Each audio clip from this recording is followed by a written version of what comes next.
Hello and welcome to another genre guide. This time we're going over cozy fantasy. If you're new to this channel and new to these videos, these are the videos where I've gone through a both human and AI analysis of actual bestsellers in a specific genre, in this case, cozy fantasy. And what I do is I gather the absolute top bestsellers, the ones that are absolutely knocking it out of the park, and I do a literal chapter by chapter analysis, both myself and with AI. It's a very collaborative process. And then I use that to kind of like look at the trends between all of them and put together the list of tropes, a plot by or a chapter by chapter plot template, and a whole bunch of other things as a kind of starting guide for anybody looking to get into this genre. So let's start with the major tropes of cozy fantasy. I have these divided into major tropes and common tropes. The major ones are the ones you'd see in almost every single one, and the common tropes are some that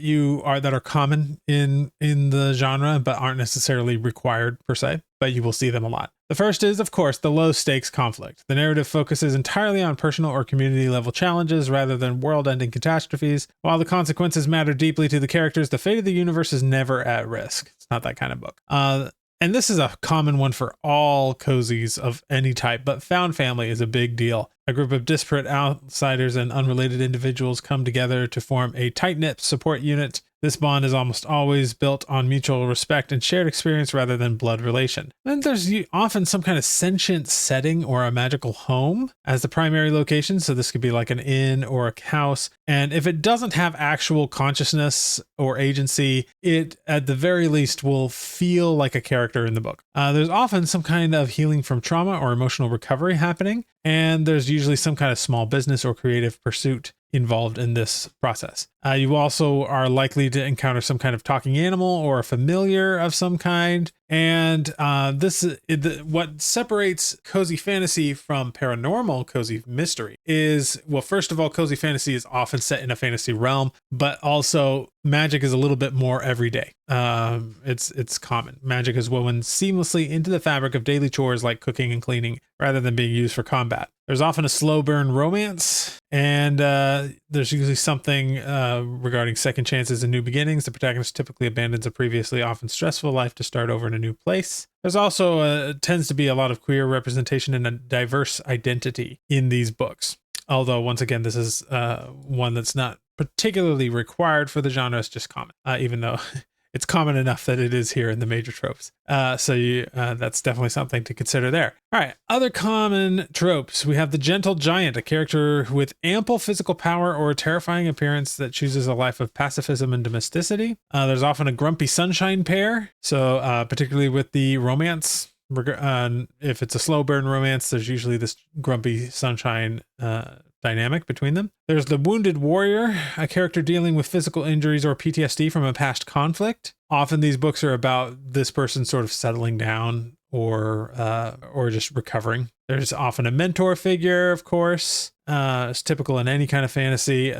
There's often an unexpected inheritance, which can kind of kick off the events of like, why are they coming to the small town and everything in the first place. There's often misunderstood monsters. So entities that the broader world view as dangerous are revealed to be kind, playful, or simply defensive. You'll often see orcs involved in a cozy mystery, or orc-like creatures. And then there's the gaslighting antagonist. A minor villain attempts to manipulate reality or deceive the protagonist, often regarding the validity of their inheritance or business. This provides interpersonal conflict without requiring physical violence. There's often face slapping. An arrogant character underestimates the protagonist and is publicly humbled by the protagonist's skill or connections, provides a moment of intense satisfaction for the reader. There's often retirement from adventure. So this goes along with the wounded warrior or the misunderstood monsters, a character that just kind of wants a quieter life, and usually some kind of midlife awakening. So an older protagonist, often a woman, discovers her own agency and power after years of serving others. All right, so those are the major and common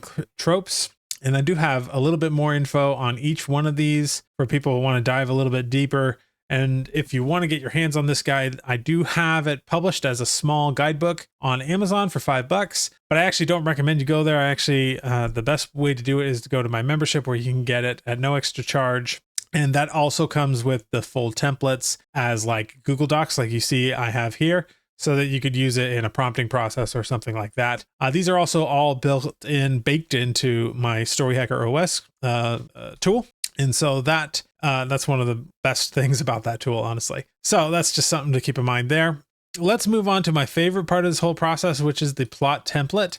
Now, of course, with any plot template, this is just a starting point, right? This is not meant to be so prescriptive that you don't have any room for your own personal interpretation of things. But this is this is created from an amalgamation of all of the bestsellers in the genre. So we know for a fact that if you follow this, that you are likely to have the same, you're not going to necessarily have the same chance as a bestseller, but we can safely assume that all of those bestsellers have a plot template very, very similar to this one. Now, of course, plot templates are not everything. They are not the end all be all of success in this industry, but without it, you're going to run into problems. So that's, especially if you're learning these things, obviously the best way to learn a genre is to be well read in that genre. But if you combine that with a template like this to help you learn, you're going to start seeing these things everywhere as you're reading. All right, so let's start with chapter 1, the breaking point. The protagonist is introduced in their current high stress, unfulfilled, or dangerous life, performing their duties with a sense of profound exhaustion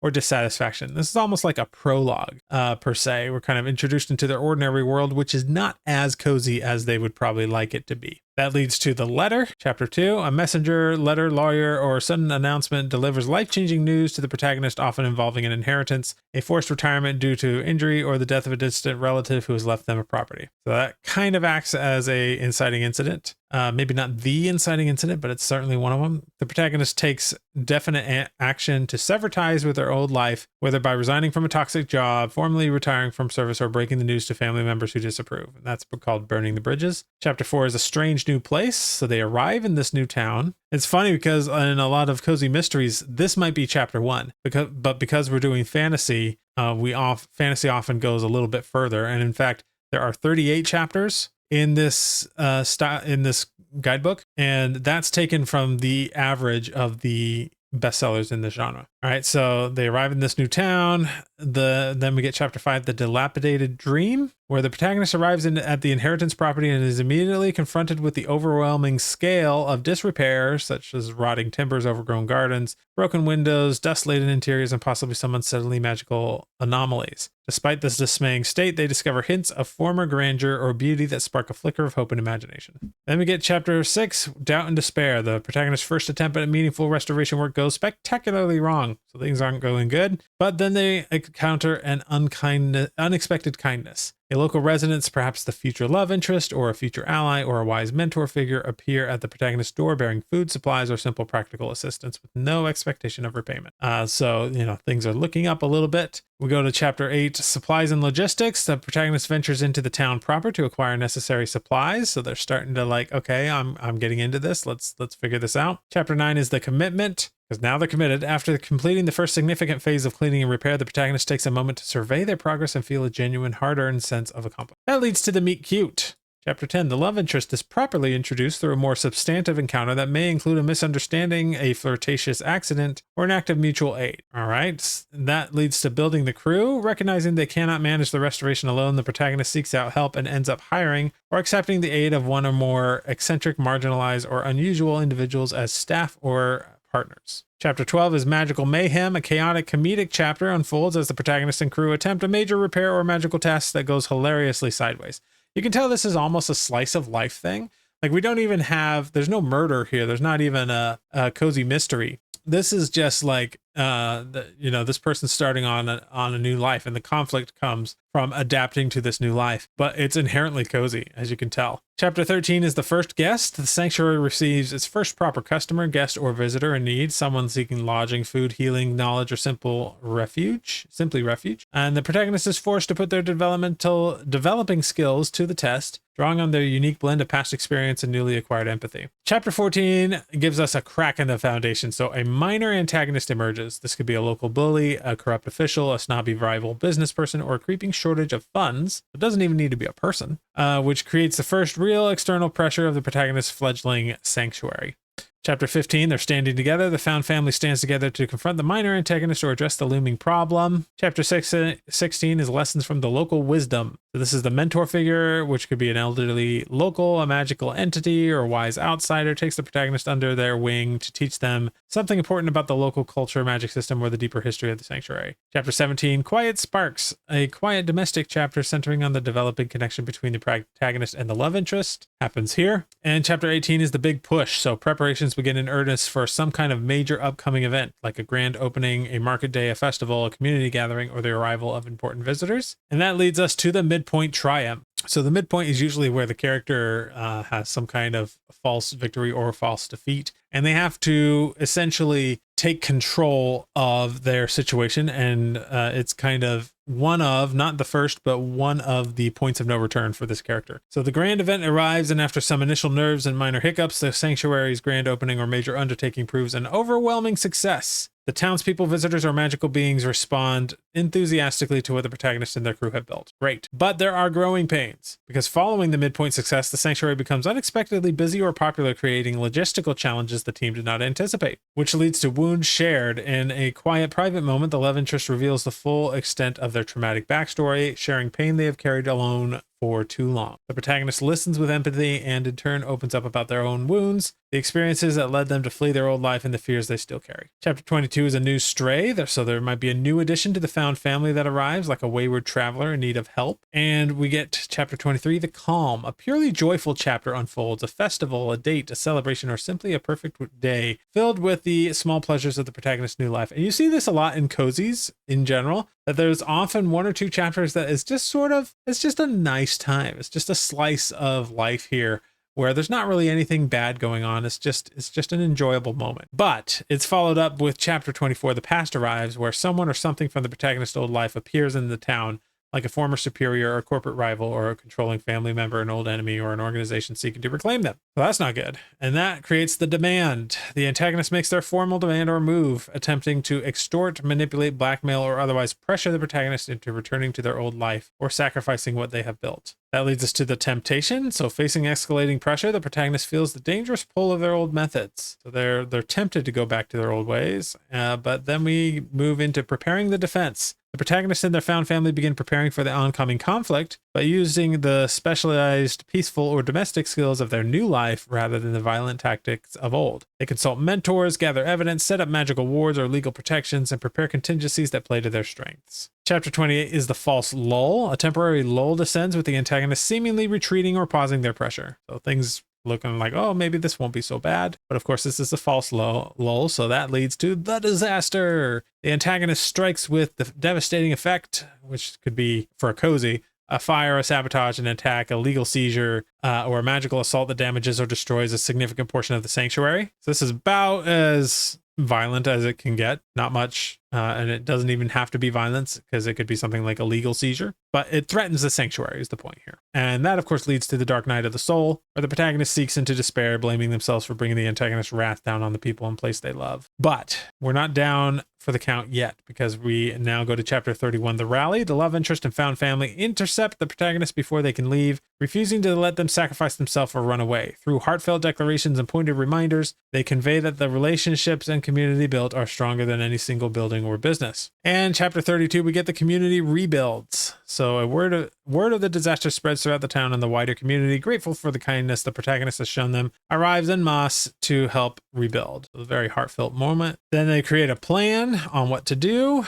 and that leads to the eve, where on the night before the final confrontation, the protagonist and love interest share a deeply intimate romantic moment that culminates in their first true kiss or a definitive declaration of love. Chapter 35, the grand event begins. So whatever this grand event is, which could be like a festival, a grand reopening, a public ceremony, that happens. And this leads to the climax, where the protagonist confronts the antagonist with a combination of evidence, clever maneuvering, community support, and the unwavering backing of their found family. The antagonist's claims are systematically undermined, their threat neutralized, and their authority publicly stripped through legal, social, or magical means, and not violent. All right, so once again, we're stripping out the violence here. This is just a different kind of conflict that we're resolving. 37 gives us the aftermath where the dust is settling, and 38 gives us the hearth. Our final peaceful chapter shows the protagonist living their established new life sometime after the climactic events. And the sanctuary is thriving, the found family is settled and content, and the romance with the love interest is firmly established, perhaps culminating in a proposal, marriage, or formal partnership. And that's kind of where it ends. So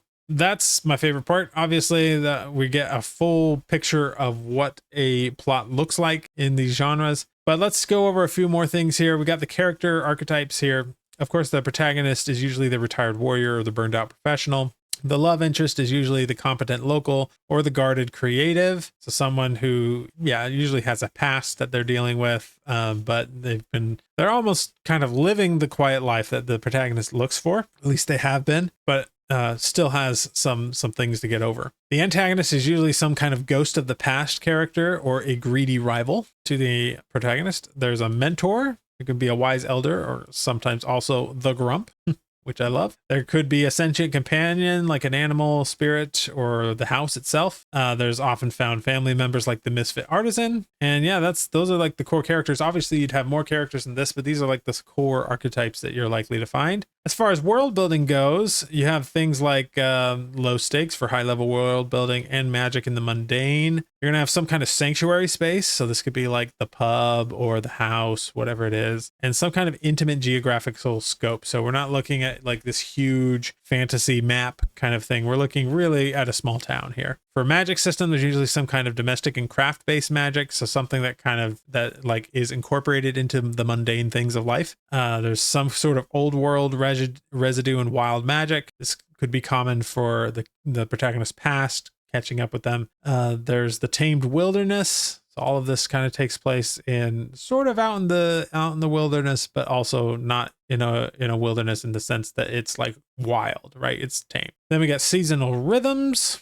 And there's the mosaic community. So the population should consist of diverse species and races, such as orcs, elves, humans, and anthropomorphic animals. So you want that kind of fantasy diversity, as well as regular diversity as well. You get the council of neighbors. Governance in your world should feel local and accessible. And as far as culture, culinary stuff is important, especially if your sanctuary involves food in any way, like a pub or just a restaurant. There's often some kind of festivals and traditions. You'll often get animal companions or spirit beasts, and there's some kind of abandoned past. Not just with some of the characters, but the sort of hint that some more conflicty things happened in the past that we're sort of moving out of. And I got a few other things in here about like the themes of the book and some notes on common traditions with the prose, like point of view and all of that. And even some marketing considerations for things like titles and the description, because those things matter from genre to genre as well.